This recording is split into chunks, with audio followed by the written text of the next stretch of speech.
Bueno, alumnos, hoy os voy a subir rápidamente la clase resumen del bloque 3, ¿vale? En el que mayormente lo que vamos a ver es la parte de macroeconomía. Bien, en primer lugar tenemos que tener en cuenta qué es la demanda agregada y de qué está compuesta. Pues bien, cuando nosotros hablamos de la demanda agregada, hablamos del consumo, que por lo general el consumo lo hacen las familias. Luego vemos que está también generada por la inversión, que la inversión es el gasto que suelen hacer las empresas privadas. Y luego también vemos que está formada por el gasto público, que son los gastos que suelen hacer el Estado, ¿vale? Municipalidades y demás. Sin embargo, a esta demanda agregada, que es para que me entiendan todo lo que gasta un país al año, también tenemos que sumarle las exportaciones netas, que las exportaciones netas es lo que se importa, es decir, lo que se compra del extranjero menos lo que se exporta, es decir, lo que se vende del extranjero. Para que me entiendan, cuando nosotros hablamos de exportar, significa lo que vendemos. Y cuando hablamos de importar, significa lo que compramos del extranjero.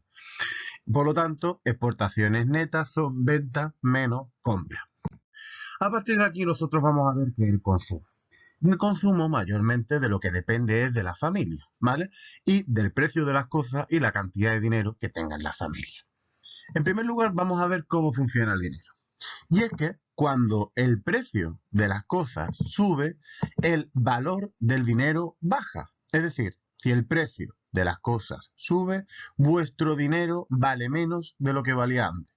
¿Cómo se explica esto? Pues bien, imagínense ustedes que van con su carrito de la compra, ¿vale? Van al supermercado, ¿no? Y aquí ustedes se dan cuenta de una cosa, y es que el precio de las cosas sube. Si el precio de las cosas sube y ustedes van con 10 lucas, ¿qué significa? Que vais a poder comprar menos cosas. Por lo tanto, el dinero vale menos, porque con el mismo dinero que tenéis antes, podéis comprar menos cosas. Ese dinero vale menos. Después vemos cómo funciona el consumo, ¿vale? Y es que pongamos lo siguiente, usted va con su carrito de la compra, ¿qué es lo que mayormente le va a afectar a la hora de consumir? El salario. ¿Y el salario de qué va a depender mucho? De sus impuestos. Es decir, conforme más altos son los impuestos, menor es su salario y por lo tanto usted va a poder consumir menos. También va a depender de lo siguiente, y es de las tasas de interés. ¿Qué son las tasas de interés o las tasas de interés? Es el dinero que ustedes le piden al banco. Ustedes le piden un dinero al banco y ese banco os van a pedir unos intereses. Para que tú le devuelvas el dinero, te van a pedir una X cantidad de dinero. Por lo tanto, conforme cuando las tasas de interés son más altas, vuestro consumo también va a disminuir. ¿Por qué? Porque endeudaros os cuesta más de lo que os cuesta antes. ¿Esto qué hace? Esto va a afectar mayormente a vuestros ahorros. Por lo general, nosotros consideramos que hay una propensión al gasto. Cuando vuestros ingresos son más altos, vuestra propensión al gasto es más pequeña. ¿Por qué? Porque significa que podéis ahorrar más. Conforme más ahorréis, tenéis menos propensión al gasto. Cuando menos ahorréis, más propensión tenéis a gastaros todo lo que tenéis. Luego vamos a ver cómo funciona el tema de la inversión. Y es que vamos a hacer tres diferencias. Inversiones en activos. Inversión, para que me entiendan, es lo que se gasta en las empresas. Y las empresas se pueden gastar el dinero en activos fijos, maquinarias y cosas demás, vivienda, casas y variables, que son mayormente las cosas que compran las empresas para la producción. Vamos a ver activos fijos. Por ejemplo, un tractor, ¿vale? ¿Qué ocurre con las empresas? Pues bien, cuando a las empresas se les suben los impuestos, van a invertir menos en activos fijos. ¿Por qué? Porque cuando suben los impuestos tienen menos dinero. Como tienen dinero, pueden invertir menos. También va a depender bastante de las tasas de interés. Cuando las tasas de interés bajan, las empresas van a invertir más. ¿Por qué? Porque pueden endeudarse más. Porque endeudarse les sale más barato. Por lo tanto, a menores tasas de interés, mayor inversión. Y a menores impuestos, mayor inversión. Luego, con el tema de las viviendas. Cuando vemos las viviendas, funcionan más o menos como funcionaban los de antes. Cuando los impuestos son más altos, la gente invierte menos en vivienda. Y cuando las tasas de interés hipotecarias, en este caso, disminuye, la gente compra más en vivienda. Sin embargo, también afecta a otra cosa, que son las otras inversiones. Por lo general, en un país, Cuando no existen inversiones muy interesantes, la gente suele gastar más en vivienda. Cuando existen muchas inversiones que son más interesantes, la gente invierte menos en vivienda. Y luego tenemos los variables, es decir, los costes variables. Pongamos una frutería y las frutas, ¿vale? Aquí las vemos. Cuando aumenta mucho el consumo de la gente, es decir, llega mucha gente a consumir, significa que las empresas van a tener que invertir más en variables. Si las empresas, en ese caso, la gente estará contenta porque consumen mucho. Si consumen mucho, las empresas van a tener que invertir más en variables, es decir, esta frutería va a tener que comprar más fruta. Sin embargo, ocurre lo contrario. Si el consumo es pequeñito, significa que las empresas van a gastar menos en cosas variables. Y luego tenemos el Estado. El Estado tiene una manera de funcionar que es bastante sencilla. Por lo general, los estados se basan casi todo en la política tributaria, que son los impuestos. Ellos, ¿vale?, van a sobre todo interactuar con los otros dos actores, que son la familia y las empresas. ¿Cómo se financia el Estado? El Estado mayormente se financia con los impuestos. Cuando crea más moneda no es un tipo de financiación, porque crear más moneda, si no hay una producción detrás, lo que crea es una devaluación de la misma.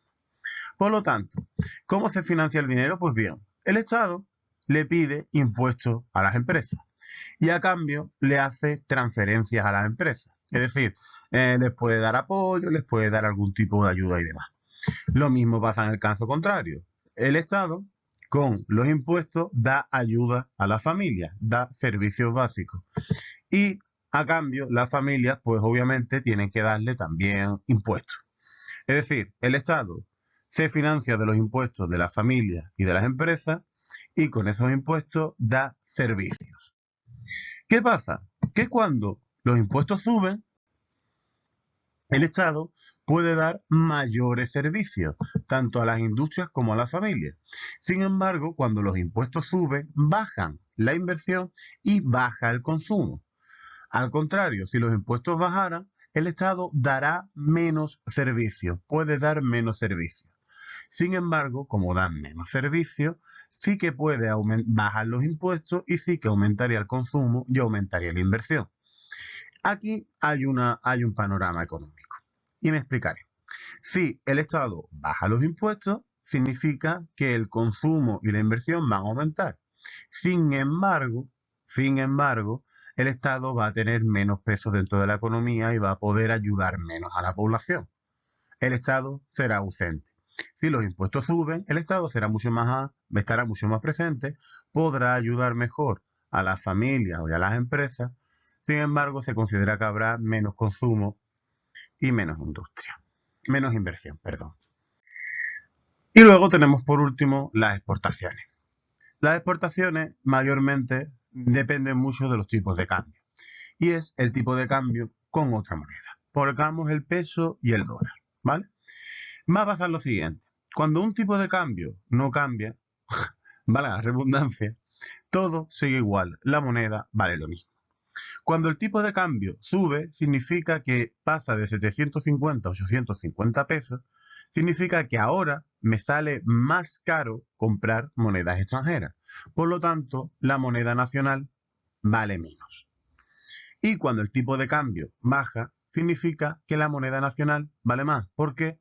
Porque si antes me costaba un dólar 750 pesos, ahora un dólar me cuesta 600 pesos. Es decir, los dólares son más baratos. Por lo tanto, el tipo de cambio me conviene. Si el tipo de cambio sube, yo como chileno, no me conviene tanto porque comprar moneda extranjera me sale más caro. Si el tipo de cambio baja, comprar moneda extranjera me sale más barato. Esto se va a ver con el tema de la apreciación.